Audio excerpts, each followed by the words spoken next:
buenas tardes, presidente. Una consulta. ¿Cuál es el nivel de confianza que ustedes tienen depositado al Tribunal Supremo Electoral para el momento de dar inicio al proceso preliminar de conteo de votos y posteriormente al escrutinio final? ¿Y qué es lo que ustedes esperan por parte del ente colegiado? Gracias. Bien, como ustedes saben, nosotros hemos hecho muchas denuncias, ya hice varias, no les voy a repetir para no aburrirlos, pero han habido muchas irregularidades. Algunas se pudieran decir que son errores. Por ejemplo, el hecho que muchas de las boletas no llevaban el código impreso. Pudiera ser deliberado, pero yo me inclinaría más a pensar que son errores. Porque no me imagino diciéndole a la imprenta, no impriman el código.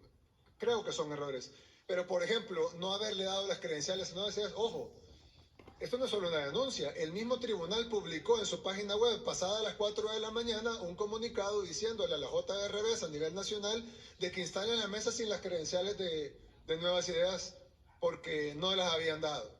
Es decir, no es una denuncia mía. El mismo tribunal subsanó a las 4 y pico de la mañana pasadas a todo esto, toda la gente despierta toda la noche y la madrugada tratando de que les entregaran sus credenciales. Entregaron credenciales de mujer con fotografía de hombre, entregaban credenciales con los nombres equivocados, con los datos equivocados. Las pocas que entregaron, y hubo miles, más de 3.000 que ni siquiera fueron entregadas, tanto así que llevó al ente colegiado a votar pasada las 4 de la mañana porque se hiciera eso. El problema fue que muchas juntas electorales municipales, mucha GEM, en los centros de votación dijeron no hicieron caso omiso a la orden del tribunal, por orden del magistrado Julio Olivo, quien no esconde que es un opositor de este gobierno. Él lo ha dicho en televisión: a nosotros los opositores del gobierno nos persiguen. Bueno, él mismo ha dicho como juez electoral que es opositor del gobierno. Pues él, siendo minoría, trató y lo logró en alguna manera, de que no se instalaran muchas mesas. Nuestra gente se quedó afuera de los centros. Ahí están los videos, ahí están las fotografías de nuestra gente afuera de los centros. No los dejaron entrar, instalaron las mesas y después ya es imposible, pues no se puede instalar ahorita alguien en la mesa porque ya se instaló en la mañana, votaron, es un proceso. Entonces, nivel de confianza en el Tribunal Supremo Electoral, pues yo tengo alguna confianza en 3 magistrados. ¿Por qué? El no darnos las credenciales hasta las 4 de la mañana me hace confiar de los 5.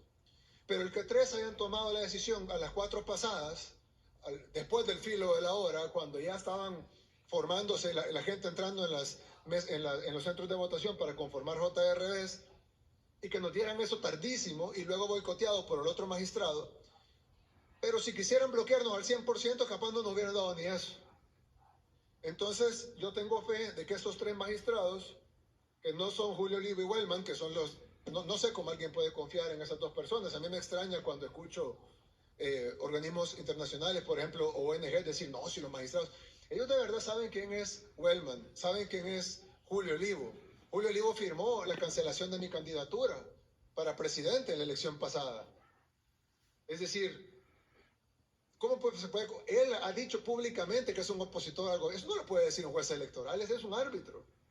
Pero ¿usted por qué lo dice? Porque yo no soy el árbitro. Si yo estuviera contando los votos, ellos estuvieran rabiando de la cólera. Ellos son el árbitro. Entonces, cuando me preguntas qué confianza tengo, yo le voy a dar el beneficio de la duda a 3 de los magistrados que tomaron la decisión a las 4 y pico de la mañana de que Nuevas Ideas instalaran las mesas sin credenciales porque ellos no las habían dado. También tengo confianza en las decenas de miles de personas que están cuidando los votos. Las JRB que se lograron instalar, los vigilantes. Hay vigilantes, hay JRB de Gana, JRB de Nuevas Ideas, JRB de Cambio Democrático. Hay vigilantes también de esos partidos, jefes de centro, supervisores.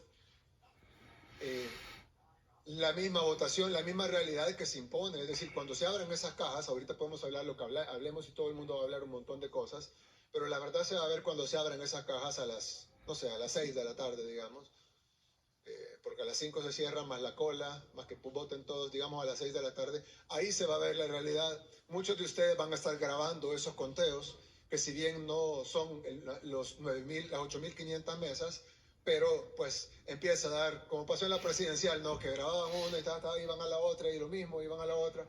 Creo que se va a dar lo mismo, va a ser un triunfo generalizado y por ende va a haber una realidad que se va a sobreponer sobre lo demás. Confío muchísimo en la misión de la OEA. Es una misión muy profesional que estuvo aquí en la presidencial. Por supuesto, sus declaraciones van a ser muy moderados, pero estoy seguro de que ellos están ahí adentro viendo cada cosa y tratando de solucionar cada cosa, porque para un organismo como la OEA, pues vale más que la elección valga y que funcione y no simplemente quedarse en una denuncia, como ha sucedido en otros países. Igual, y bueno, y lo digo igual, dicen, el presidente está diciendo que va a haber fraude. No, yo estoy denunciando las cosas antes para que no sucedan. O cuando han sucedido para que se mantengan al mínimo. Por ejemplo, si no han abierto, pues hay que denunciar que no han abierto, si no, etc. Si no dejan entrar a los vigilantes, pues hay que denunciar que no los dejan de entrar para que los dejen entrar. Si las colas están muy largas, hay que denunciar para que se apuren y dejen pasar a la gente y que no la tengan en el sol. Todo eso se hace para evitar que pase algo. Creo que una de las personas más interesadas en que este proceso sea expedito, limpio, transparente, correcto y que se respete democráticamente la voluntad del pueblo y con transparencia soy yo.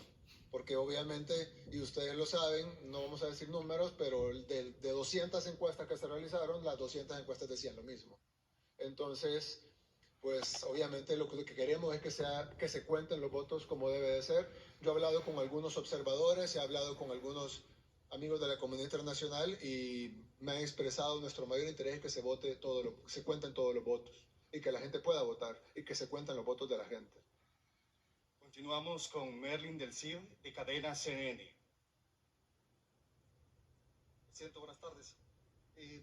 Todo indica que el Partido Nuevas Ideas, su partido, va a ser la primera fuerza política después de estas elecciones. Y está por verse si alcanzan solos 43 diputados o 56, o si necesitan alguna alianza estratégica con otros partidos para alcanzar estas cifras. Ante esa posibilidad hay algunos sectores que dicen que no es conveniente que su administración tenga el control total. ¿Qué le responde a estos sectores, presidente? Le respondo dos cosas. La primera es que aquí en el país siempre ha habido control total de los gobiernos. Yo no recuerdo una asamblea que se opusiera a Cristiani, ni una asamblea que se opusiera a Duarte, ni una asamblea que se opusiera a Calderón Sol. No lo recuerdo, no recuerdo que Funes se peleara con la Asamblea Legislativa. O no tenían los 56 votos. No le decían a Douglas Avilés el voto de oro porque era el número 56. No tuvo Mauricio Funes aprobación de todos sus presupuestos con 56 votos. No tuvo todas las leyes que quisieron aprobar. El FMLN no gobernó con mayoría en la Asamblea, con sus aliados. Es más, ustedes bien saben lo que se negociaba a cambio de eso. Maletines negros, dinero debajo de la mesa, millones de dólares de la partida secreta que ya no existe. Y la presidencia de la Asamblea, la presidencia de la Corte Suprema, la presidencia de la Corte de Cuentas. ¿Cuántas veces fue el mismo presidente de la Asamblea porque se negociaban los votos? O se partían año y medio cada uno.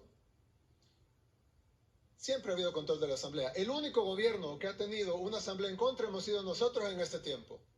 Claro, lo que pasa es que antes las mayorías se construían con dinero corrupto, debajo de la mesa.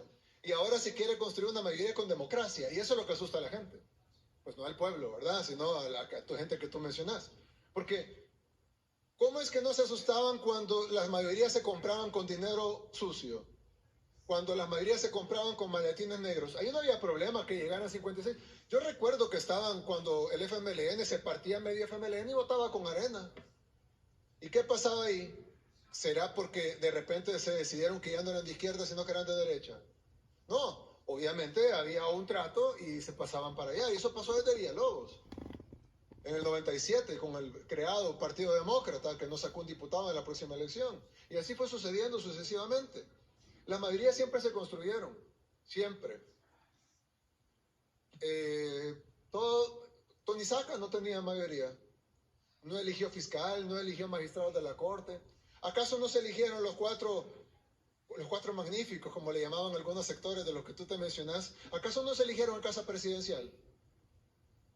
Se eligieron en casa presidencial. Ojo, que no es la casa presidencial la que coge, es la Asamblea. Pero si, eso lo saben ustedes, no es una información secreta. Se eligieron en casa presidencial en una reunión que convocó el expresidente Funes con Arena y el FMLN, y se eligieron 4 candidatos que ni siquiera estaban en la lista del CNJ. Y se eligieron así. Y se le dieron 2 a Arena y 2 al FMLN y se puso a... Al final se unieron, pues, pero la idea era repartirse el pastel. Siempre hubo mayoría. Siempre, calificada. No, ya no se diga la simple, que esa era la fácil de armar con un partido aliado. Ya no se diga la calificada, que a veces requería de 2 o 3 partidos aliados. Si ustedes recuerdan a Rodolfo Parker, no era el opositor férreo que tienen ahora. Rodolfo Parker era un osito. Él salía y decía, ay, Mauricio Funes es un hombre tan bueno, que yo siento que es un demócrata cristiano igual que yo. Es más, no entiendo por qué nosotros no lo pusimos de candidato. Y eso está grabado, fue una entrevista que dio a la prensa gráfica, ahí está en YouTube. Cualquiera lo puede ver, al hombre luchador contra las dictaduras y contra la tiranía, hablando maravillas de Mauricio Funes, que se robó 351 millones de dólares de la partida secreta. Claro, porque él recibió 2 millones de esos 351. Y esa información no solo la tenemos nosotros en Casa Presidencial, la tiene la Fiscalía. Y se la pueden preguntar al fiscal. Rodolfo Parker recibió $30,000 mensuales durante casi todo el quinquenio de Funes, exceptuando los primeros 3 meses, y recibió $250,000 para su campaña electoral del 2012. ¿A cambio de qué? A cambio de su voto. Y entonces, yo no entiendo por qué esos tanques de pensamiento, esas ONGs, esos autoproclamados defensores de la institucionalidad del Estado de Derecho, no se escandalizaban cuando las mayorías se construían a punta de dinero sucio, pero se escandalizan cuando una mayoría se construye a punta de democracia. Y no creemos en la democracia entonces, porque si creemos en la democracia vamos a aceptar la voluntad del pueblo, sea cual sea. Recuerden una cosa, esa es la primera respuesta, y la segunda respuesta sobre el mismo tema es que nosotros creemos en la institucionalidad y en el Estado de Derecho, por supuesto que sí, pero nosotros creemos en una institucionalidad democrática, no en otro tipo de institucionalidad que no sé quién se está inventando ahora. ¿Por qué lo digo? Porque en Corea del Norte hay institucionalidad. Ahí tienen institucionalidad, pero no hay democracia.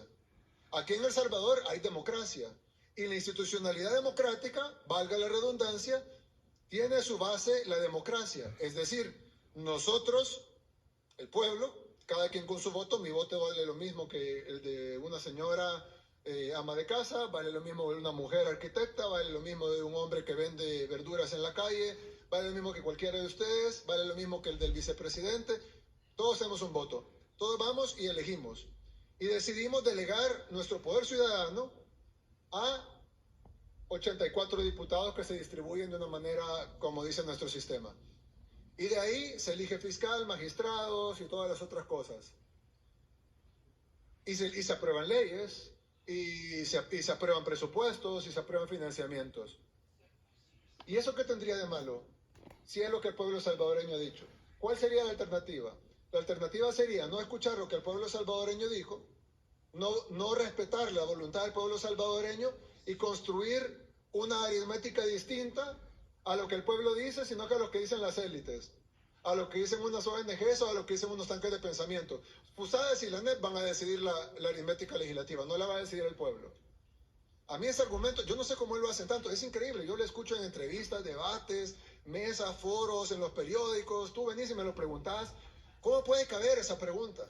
Si la oposición confía fielmente en el árbitro electoral, todas sus banderas y todas sus caras están en la papeleta. Ahí están todas las caras de Arena. En San Salvador tienen 24 caras de Arena, 24 caras del FMLN, 24 caras del PDC, 24 caras de todos los otros partidos de oposición. Cada uno. Y ellos confían en el árbitro. Entonces, ¿cuál es el problema? Si ellos tienen con la confianza del pueblo, pues el pueblo va a marcar sus caras. Ah, pero es que el pueblo no va a marcar sus caras, va a marcar las de Nuevas Ideas. Y no es esa la democracia que decimos defender. Ah, pero es que la institucionalidad y la separación de poderes, sí, pero es que la institucionalidad es una institucionalidad democrática. Es decir, es una institucionalidad que representa al pueblo y el pueblo decide su representación, no las élites. Perdón, Melin, yo te respeto muchísimo como periodista, sos un gran periodista, de verdad, pero me extraña la pregunta. ¿Cómo podemos cuestionar que el pueblo elija en una democracia? ¿Cómo podemos cuestionar eso? Esa es la base de lo que es, por eso es lo que defendemos. La democracia de verdad, no solo la democracia cuando gana la oposición. A veces va a ganar la oposición, a veces va a perder. Yo gané siendo oposición, ahora muy probablemente gane el oficialismo. Es el pueblo salvadoreño que decide su futuro, y ustedes incluidos, si ustedes pueden ir a votar y ejercer su voto también. Es eso lo que tenemos que defender, no es lo que opine Parker. Él tiene derecho a tener su cara y va a su partido, 24 caras, la primerita es la de él, photoshopeada y todo. ¿Cuál es el problema? Si la gente marca su cara, él va a ser diputado. Si la gente no la marca, él no lo va a hacer. No importa lo que diga Fusades o cuántos comunicados pongan o cuántos logos tenga el comunicado. Estas personas que emiten esos comunicados tienen derecho a emitirlos, tienen derecho a que se escuche su voz y lo hacen, y tienen medios de comunicación a su servicio para hacerlo, tienen dinero para pagar comunicados además, y tienen derecho a votar, y tienen derecho a tratar de influir en su momento en el voto, y lo han hecho. Pero el resultado al final lo decide el pueblo, y la mayoría gana. Así es la democracia. Decía un hombre muy famoso que la democracia es un sistema imperfecto, pero es el mejor sistema que tenemos. Así que lo que estamos aquí es defendiendo la democracia. Si el pueblo salvadoreño elige una mayoría aplastante para nuevas ideas con aliados, pues eso será la decisión del pueblo. Y hay que respetarla. Y va a haber que aplaudirla. Por lo menos para los demócratas, pues alguien que se molestará, pero yo siempre defenderé la voluntad del pueblo, así sea adversa. Aunque como tú decís, todo indica que va a ser pues muy positivo. La siguiente pregunta.